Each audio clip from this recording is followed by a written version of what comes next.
श्रीमन्महागणाधिपतये नमः। पाताल भूतल व्योमचारिणश्छद्यचारिणः न द्रष्टुमपि सक्तास्ते रक्षितं राम नामभिः। प्रिय मित्रों, सादर नमस्कार। देवराज इंद्र का पुत्र जयंत भगवान श्री रामचंद्र जी के शक्ति की परीक्षा लेना चाहता है।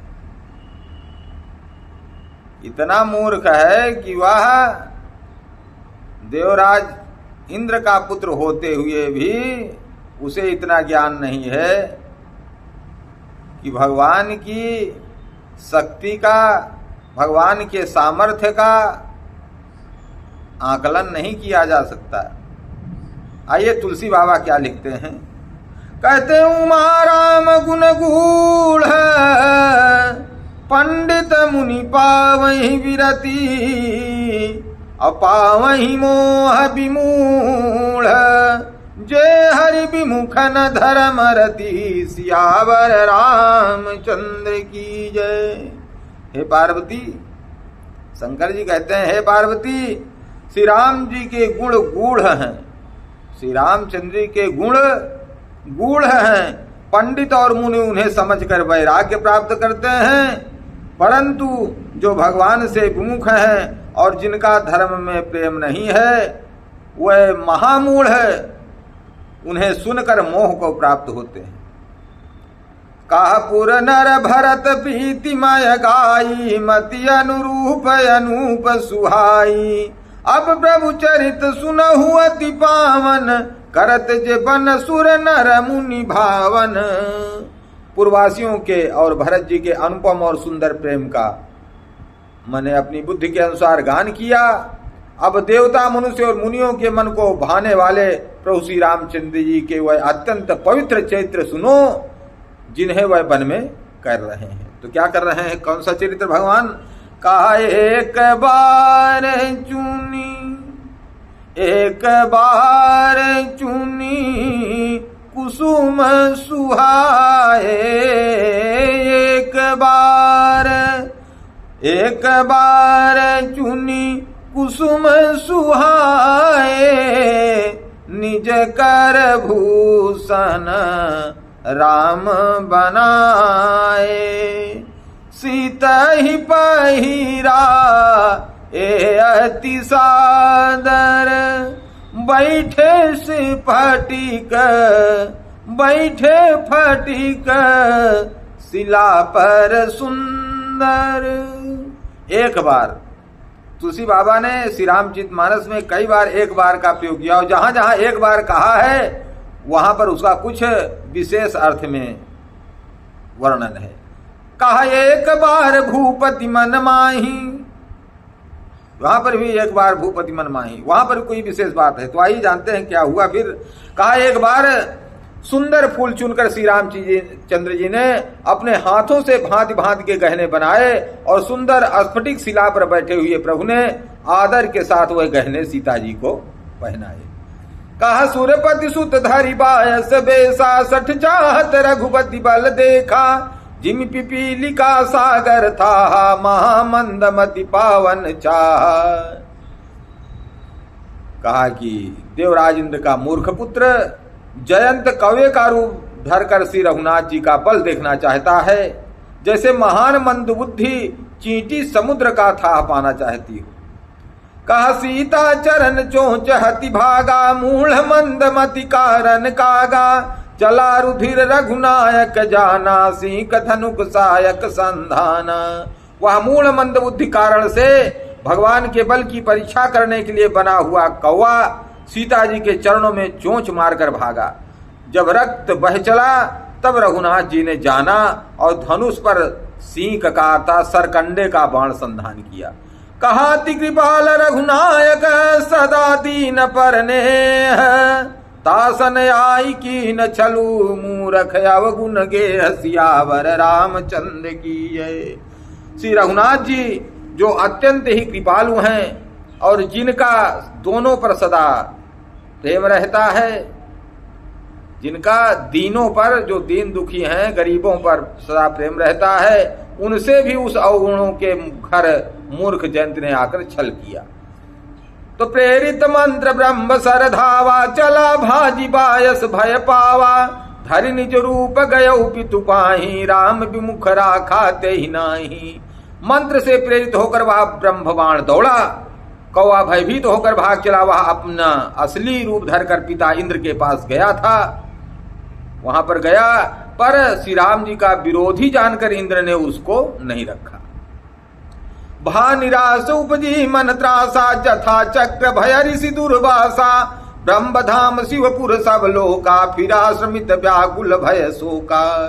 तब वह निराश हो गया, उसके मन में भय उत्पन्न हो गया, जैसे दुर्वासा ऋषि को चक्र से भय हुआ था। तब वह ब्रह्मलोक शिवलोक आदि समस्त लोकों में थका हुआ और भय शोक से व्याकुल होकर भागता फिरा, लेकिन कोई उसे शरण देना तो दूर रहा, कोई उसे बैठने तक के लिए नहीं कहा। तुलसी बाबा लिखते हैं, काहू बैठन कहा न होई, राखी को सकई राम कर द्रोही, मातु मृत्यु पितु समन समाना, असुधा होई विष सुनु हरि जाना।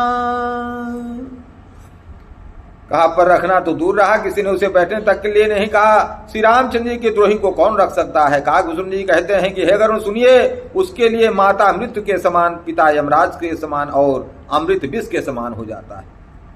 मृत्यु करई सतरी पुकई करनी, मित्र करई सतरी पुकई करनी, ताका विबुध नदी बह तरनी, सब जगुताही अनल हुते ताता, जो रघुबीर विमुख सुनु भ्राता। मित्र सैकड़ों शत्रुओं की सी करने लगता है, देव नदी गंगा जी उसके लिए बैतरणी यमपुरी नदी हो जाती है। हे भाई सुनिए, जो श्री रघुनाथ जी के विमुख होता है, समस्त जगत समस्त संसार उसके लिए अग्नि से भी अधिक जलाने वाला हो जाता है। नारद देखा विकल जयंता, लाज दया कोमल चित संता, पठवा तुरत राम पहिताही, कहसी पुकारी प्रणत हित पाही। नारद जी ने जयंत को व्याकुल देखा तो उन्हें दया आ गई, क्योंकि संतों का चित बड़ा कोमल होता है। उन्होंने उसे समझाकर तुरंत श्री राम जी के पास भेज दिया। उसने जाकर पुकार कर कहा, हे शरणागत के हितकारी मेरी रक्षा कीजिए। आतुर सबय कहसी पद जाई, त्राहि त्राहि दयाल रघुराई, अतुलित बल अतुलित प्रभुताई, मैं मति मंद जान नहीं पाई। अतुलित बल अतुलित प्रभुताई, हे भगवान आपका अतुलनीय प्रताप है, आप में अतुल बल है। कहा आतुर और भयभीत जयंत ने जाकर श्री राम जी के चरण पकड़ लिए और कहा, हे दयालु रघुनाथ जी रक्षा कीजिए, रक्षा कीजिए। आपके अतुलित बल और आपकी अतुलित प्रभुता को मैं मंद बुद्धि जान नहीं पाया था। निज कृत कर्म जनित फल पायऊं, अब प्रभु पाहि शरण तक आयऊं, सुनि कृपाल अति आरत बानी, एक नयन करि तजा भवानी। अपने किए हुए कर्म से उत्पन्न हुआ फल मैंने पा लिया, अब हे प्रभु मेरी रक्षा कीजिए, मैं आपकी शरण तक कराया हूँ। शिव जी कहते हैं, हे पार्वती, कृपाल श्री रघुनाथ जी ने उसकी अत्यंत दुख भरी वाणी सुनकर उसे एक आंख का काना करके छोड़ दिया। कीन मोह बस द्रोह जद्यपित ही कर बध उचित, प्रभु छाणे करि छोह को, कृपाल रघुबीर सम सियावर रामचंद्र की जय। उसने मोह बस द्रोह किया था, इसलिए यद्यपि उसका वध ही उचित था, पर प्रभु ने कृपा करके उसे छोड़ दिया। श्री रामचंद्र जी के समान कृपालु और कौन होगा। अच्छा, एक आंख फोड़ दिया, उसको भी माफ करने देना चाहिए था। भगवान तो बड़े दयालु हैं। श्री रामचंद्र कृपालु भजमन, हरण भव भय दारुण। वो तो बड़े कृपालु हैं, फिर एक आंख क्यों फोड़ दिया। गलती उनकी थोड़ी किया था। भगवान अपनी गलती तो माफ कर देते हैं, लेकिन अगर उनके भक्त का कोई अपराध करता है, जो अपराध भगति करे करई, राम रोष पावक सो जरई। जो भगवान के भक्त का अपराध करता है, भगवान के रोष में वह जल जाता है। उसे भगवान अपने रोष से, अपने क्रोध से जला देते हैं। तो चूंकि उसने अपराध तो माता सीता का किया था, तो कहा कि इसलिए भगवान ने उसकी एक आंख फोड़ करके छोड़ दिया। कहा रघुपति चित्रकूट बसी, रघुपति चित्रकूट बसी नाना, चरित किए श्रुति सुधा समाना, बहुरी राम यस मन अनुमाना, होई भीर सबहि मोहि जाना। चित्रकूट में बसकर श्री रघुनाथ जी ने बहुत से चरित्र किए जो कानों को अमृत के समान हैं। फिर कुछ समय पश्चात श्री राम जी ने मन में ऐसा अनुमान किया कि मुझे सब लोग जान गए हैं, इसलिए यहाँ बड़ी भीड़ हो जाएगी, इसलिए वह अत्रि जी के आश्रम की तरफ चल देते हैं।